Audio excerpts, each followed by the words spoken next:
Hi guys, আপনারা সবাই কেমন আছেন? দেখতে পাচ্ছেন আমরা একটা বাথরুম ওয়ারিং করুম। এই মডেলে আগে কাটানো নেবো, যেহেতু বাথরুমে বেসিন, গরম পানি, ঠান্ডা পানি একটু যেটা ইন্ডিয়ান একটা কোমর হবো।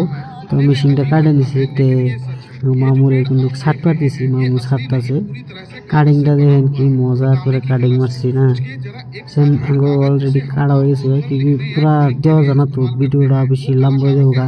তো এখন আমরা চলেন আমরা স্টার্ট করুম, ওয়ারিং স্টার্ট করুম। তো আঙ্গ বস্তু বানি সব রেডি। তো দেখতেছেন ঠোঙ্গা এয়ার সেল ব্রাশ টিমি চার বাগে মোড়েতে একটু যেটা আঙ্গ বস্তু রেডি। আর হ্যাঁ, যারা যারা কাম শিখবাসাও সবাই একটা কমেন্ট করে করবা, আমি ভালো করে একটা ভিডিও বানার চেষ্টা করুন। ওটা প্লেনটি লাগাইলাম, তার মানে একটা স্যান্দা রাখছি, গোড়া রাখছি, ওটাতে বাইরে মনে পড়ছে চেনটি পানি ডাইফু আর তোমার যে 15 ইঞ্চি একটা টুকরা কাটা নেবো। আঙ্গো টুকরা কাট অলরেডি আমি মাপ নিলাম, যেহেতু আমরা কোমরের একটা সিস্টেম আছে, সিস্টেমে পয়েন্ট হবো। পয়েন্টের জন্য আমরা পাইপটা কাটে নেবো। ফার্স্ট পাইপটা কাটে নেবো, পাইপটা কাটতে নিচ্ছি আমরা।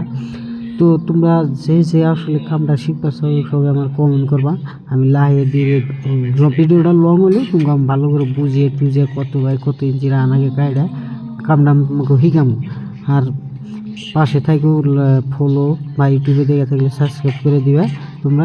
আমি আটা মারলাম, আটা কিন্তু খুব ভালো করে দিবেন না, বাই চান্স স্লিপ হয়ে গেলে বাথরুমের টাইলস সব হবো, কিন্তু লিকটা আপনি সহজে ধরা হারবেন না, সহজে কিন্তু ধরা হবেন না।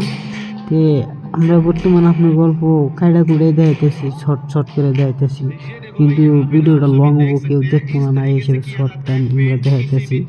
তে আমাকে ওইটা কিন্তু হয়ে গেল গা, একটা পয়েন্ট অলরেডি হয়ে গেল গা।